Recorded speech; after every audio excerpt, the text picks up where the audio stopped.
Hello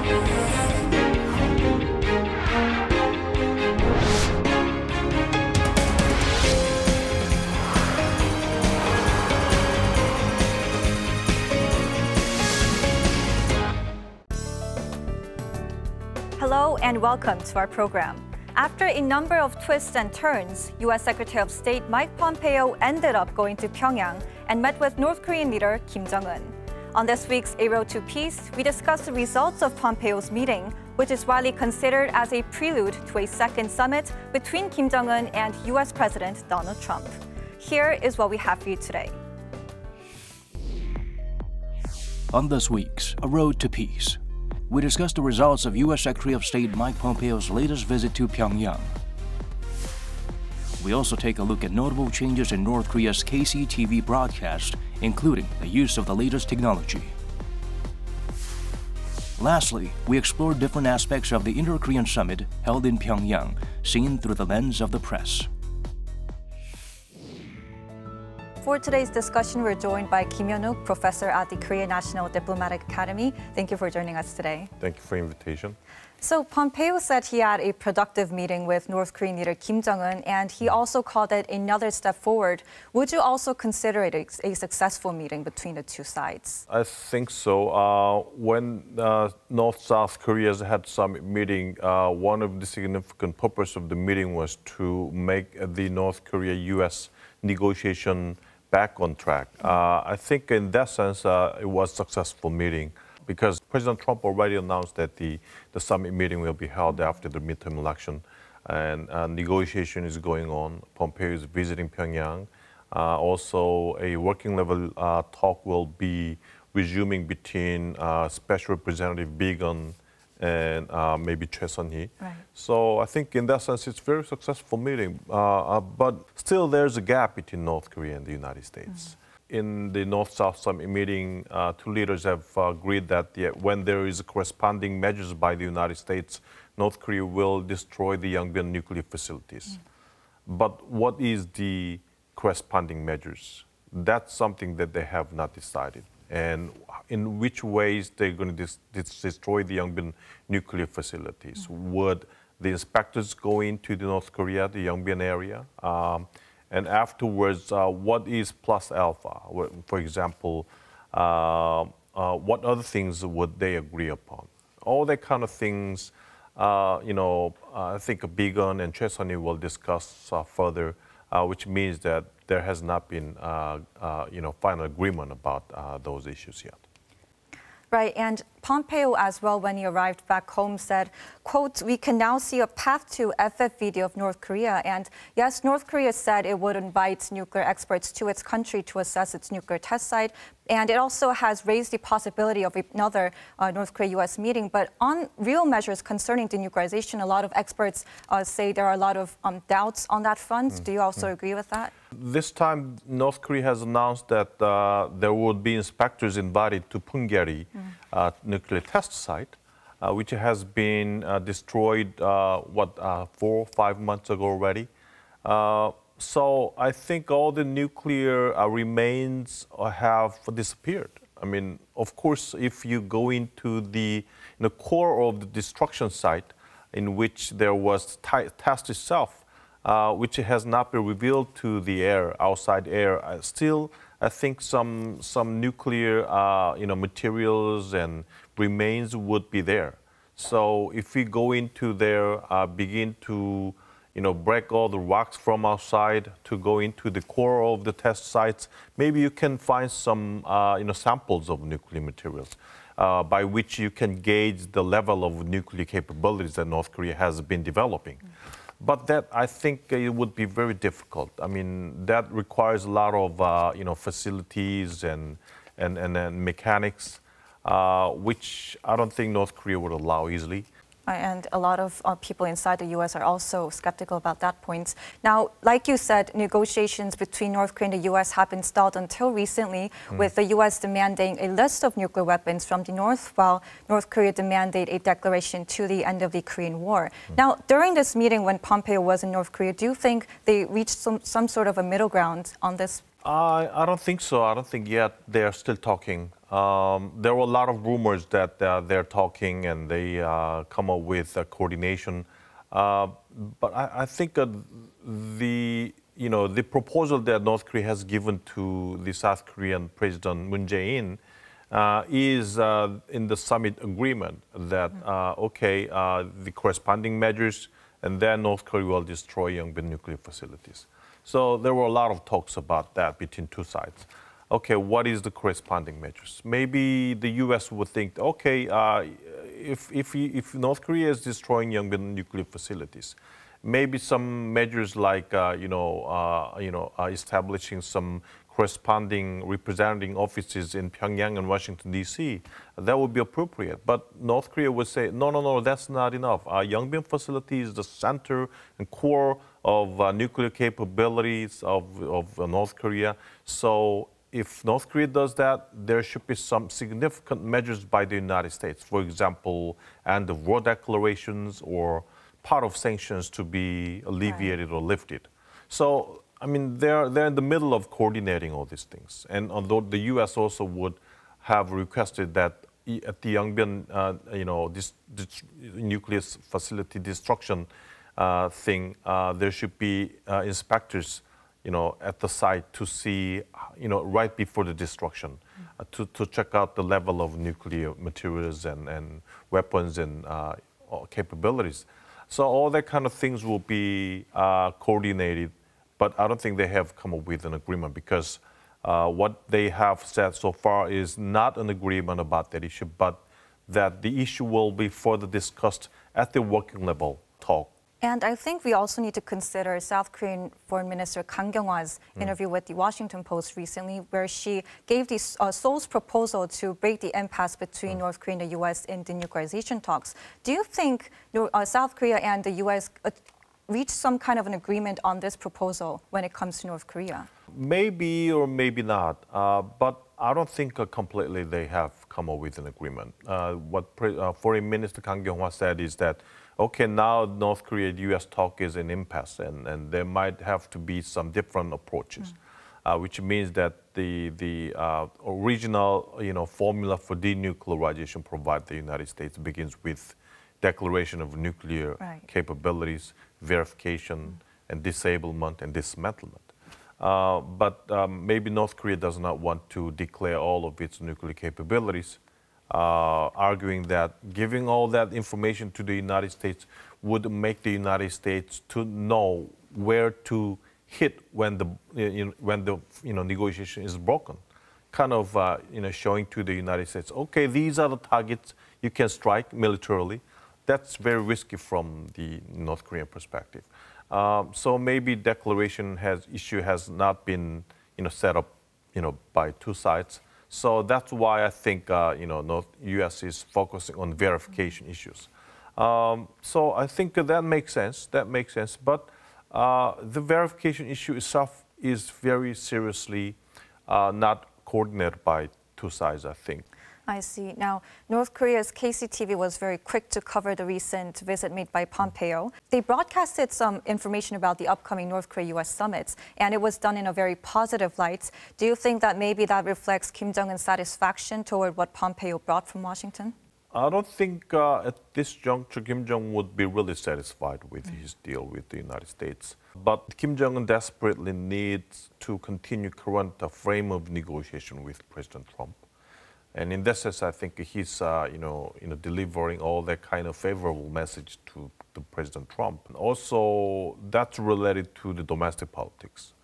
I think even within North Korea, there might be some conservative people who is against Kim Jong-un's policies, who is against Kim Jong-un's moves to denuclearize North Korea. And I think he needs to show to the people within North Korea who are against his policies that things are going well, things are going okay for the interest of North Korea. As promised, North Korea is breaking the antagonistic policies to the North, trying to change the warfare situation to the end of war declaration and afterwards maybe peace treaty. Thereby there might be a lot of investment by the U.S. on North and the relationship will be totally changing in the future. All that kind of rosy picture he's showing to the people within North Korea, which I think would be good rationale for denuclearization, and so that his policy would not be weakened in the future, I think.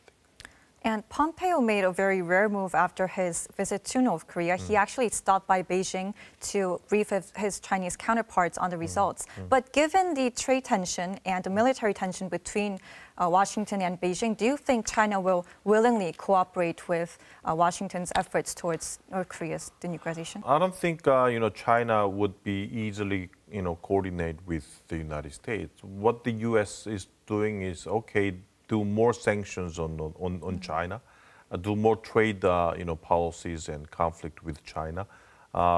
So maybe that's the reason for President Trump doing that to China might be because China has been interfering with North Korea issues too much. But I don't think, regardless of North Korea issues, the Trump will bash China anyhow. I think he will continuously bash China maybe until the end of next year, so that the rise of China will be stopped at some point. But now is very important time because President Trump thinks that Chinese coordination and cooperation is important because he is right at the moment to have an important deal with Kim Jong-un. Of course, the deal has been passed to the working level talk between Bigon and Choi Sun-hee. And based upon the outcome coming out of that talk, I think that would also decide the possibility of summit meeting. President Trump mentioned that, North Korea and the U.S. will have summit meeting after the midterm election, but I don't think that is still not, clear yet. The certainty of that summit meeting will be, based upon and depend upon the outcome of the deal between Choi Sun-hee and Bigon. So now the Chinese role is very important. I think that Xi Jinping is maybe November visiting North Korea. I think right at the moment of the deal between North Korea and the U.S. And at the moment that end of war declaration might be visible in the near future, China, I think, would try to approach North Korea to voice its interest at the declaration itself, which would make North Korea more, influence on the China, which the Trump, I think, is worrying about it. North Korea and China getting closer, kind of be another spoiler at the North Korea-U.S. deal about the denuclearization. So I think that kind of issues is the reason that makes the Pompeo to visit China, kind of warning to China, you have to keep on sanctioning on North Korea. Don't approach North Korea too closely. But you can definitely have a chance to be a participant at the peace treaty in the future. Right. But I don't think China would really easily listen to that. Peace treaty is a long, remote future thing. Continuously, Chinese posture was that the sanctions should be lifted in the Korean Peninsula. So I think, at the moment when the trade war is going on, I think the Korean Peninsula issue would also evolve, based upon, the U.S. and Chinese interest on its side. I see. Now, and as we have briefly talked about North Korean state media's quick coverage on Pompeo's visits, there are waves of change happening in the country's television programs. Let's take a look at one of them, aired on KCTV.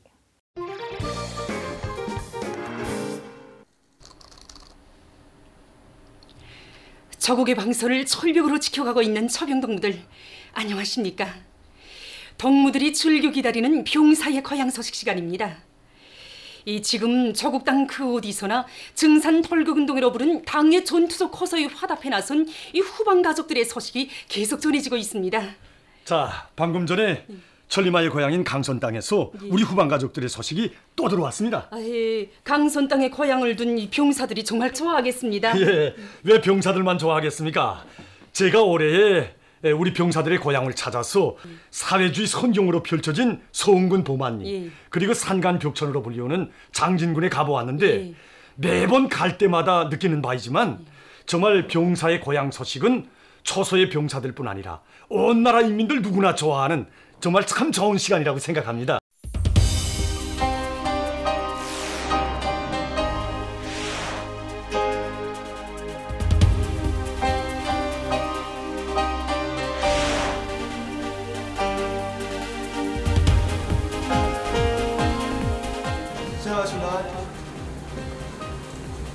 강손 땅에 고향을 둔 초병 동무들, 감회가 새롭지 않습니까? 동무들이 처소로 떠날 때 언제나 위훈의 소식만을 전하리라고 마음속 결의를 다지고 다졌던 동무들의 고향 강선입니다. 이 땅 구호들을 가나 증산돌격 투쟁에서 누구보다 앞장선 우리 후방 가족들의 모습을 볼 수 있습니다. 초병 동무들의 가슴마다에 조국의 귀중함을 새겨주던 모교의 선생님들의 심정 말이겠습니까? 지금도 고향은 병사들의 위훈의 소식만을 기다리고 있습니다. 초병동무들, 모교와 고향, 부모님들의 당부를 언제나 잊지 말고 군사복무의 순간순간을 자랑찬 위훈으로 빛내길 바라면서 노래 나의 모교요를 보내드리는 것으로 오늘 병사의 고향 소식 시간을 마치자고 합니다. Professor, what we just saw was very different from the conventional style of North Korea's broadcasting style. I mean, the lighting and all the systems that we saw on screen was really close to the Western style broadcasting systems and even what we see here at Arirang. And what do you think drove this change upon one of the most conservative and propagandistic channels in the world? I think North Korea is trying to make it a normal state in entire, spectrum, in every field. And the broadcasting itself seems like they're kind of mimicking what's going on outside, Western style, so-called. They have changed a lot of things, the way they process the broadcasting, and the costume itself was also changed. The way they do the broadcasting has changed. The male anchor was kind of walking around. Right. And the female anchor was using a laptop while the male anchor was talking. So it's very big change, but also not very naturally orchestrated. Yeah. So I think that's one of the changes that North Korea leader is trying to make North Korea a more normal country, kind of making to the domestic North Korean people that North Korea itself is really changing. So that kind of changing mood is something that they're trying to deliver to the people. Right. Well, it does seem like a good method, and I'm sure we're going to see more of that broadcast through KCTV. Now, in fact, North Korea already made a groundbreaking move in its broadcasting in September. During the Inter-Korean Summit held in Pyongyang, it allowed the South Korean press to broadcast live parts of the summit for the first time in history. Here's more on that. Accompanied by a 200-strong delegation, President Moon Jae-in headed north of the border to attend the first Inter-Korean Summit held in Pyongyang in 11 years. The delegation included 14 government officials, 52 selected representatives from various fields, and 50 reporters. We delve into different aspects of the Pyeongyang Summit seen through the lens of the press.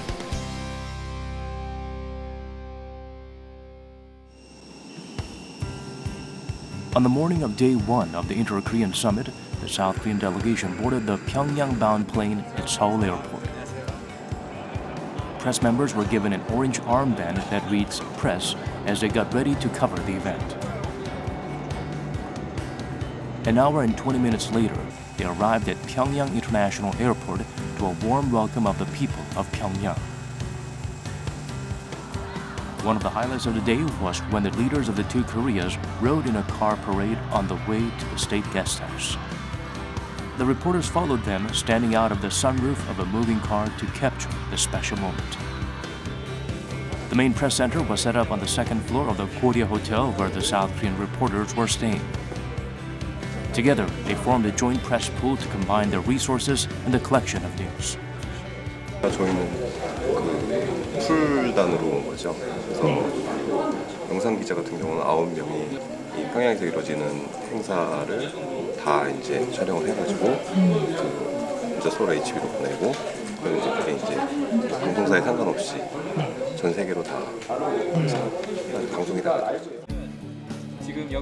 The only channel of communication connecting them to Seoul was a shared phone line. They agreed not to use social media to prevent a gap in communication speed. 컴퓨터하고 핸드폰을 다 두고 왔습니다. 그래서 지금 기자들 사이에서 인터넷이 되기 때문에 만약에 SNS 같은 것들을 한다라고 얘기했을 때 그건 안 된다라고 지금 기자들 사이에서는 합의가 되어 있는 상태거든요. 그러니까 기자들이 서울에 있는 우리 동료 기자들한테 지금 소통을 할 수 있는 방법은 여기 있는 공통의 전화기 한 대 정도. The South Korean delegation was of great interest to the North Korean press. We came across a North Korean reporter interviewing members of the South Korean delegation at the Mansudae Art Studio, North Korea's largest art production center. 네, 안녕하세요. 기자 선생님이세요? 네. 무슨 취재하셨는지 여쭤봐도 돼요? 그냥 방북 간소감 그런 거 물어봤어요. 네. 지금 이 남측 방문단에 대해서 북측 언론에서도 관심 많으신가요? 네, 많죠. 여기 일본의 사세계 정계, 네. 전 세계 여러 인사들이 오니까. 네. On the evening of day 2, the South Korean reporters headed to the Mayday Stadium where President Moon was attending mass games to deliver a public speech. The reporters were overwhelmed at the sight of 150,000 Pyeongyang citizens filling the stadium. 얼떨떨한데요, 진짜. 15만 명을 이렇게 직접 눈으로 보니까 안 느껴지는데.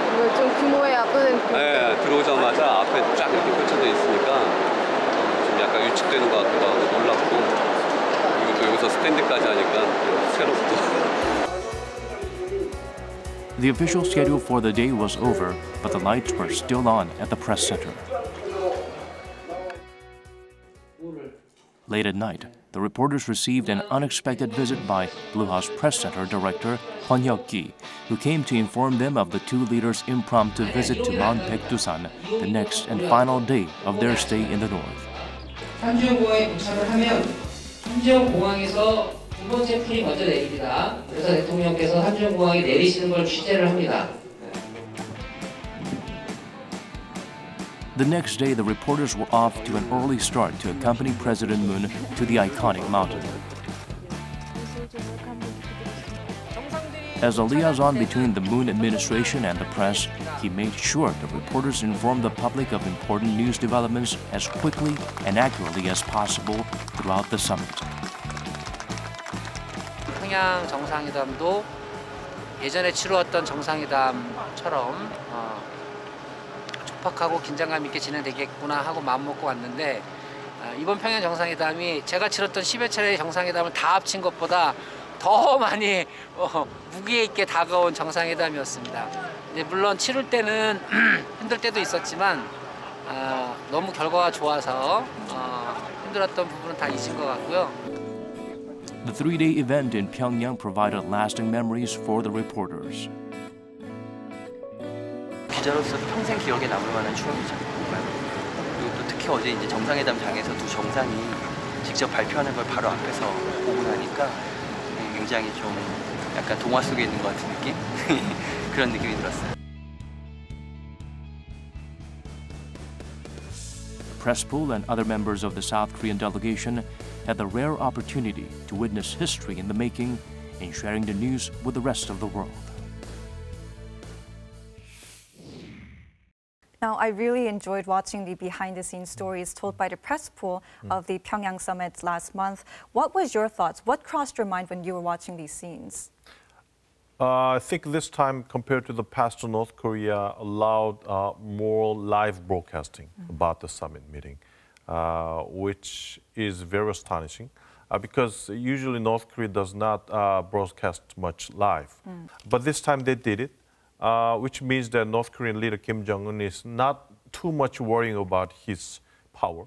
And second feature, I think, is that, President Moon Jae-in and Kim Jong-un has got really close. They finally have a high degree of mutual trust at this time. Right. And maybe Kim Jong-un will think that, okay, I trust Moon Jae-in. He comes to North Korea. Okay, I trust him. So whatever he does, there will be no problem. okay, a live broadcast is fine. I think that kind of mindset is something that Kim Jong-un had at the time.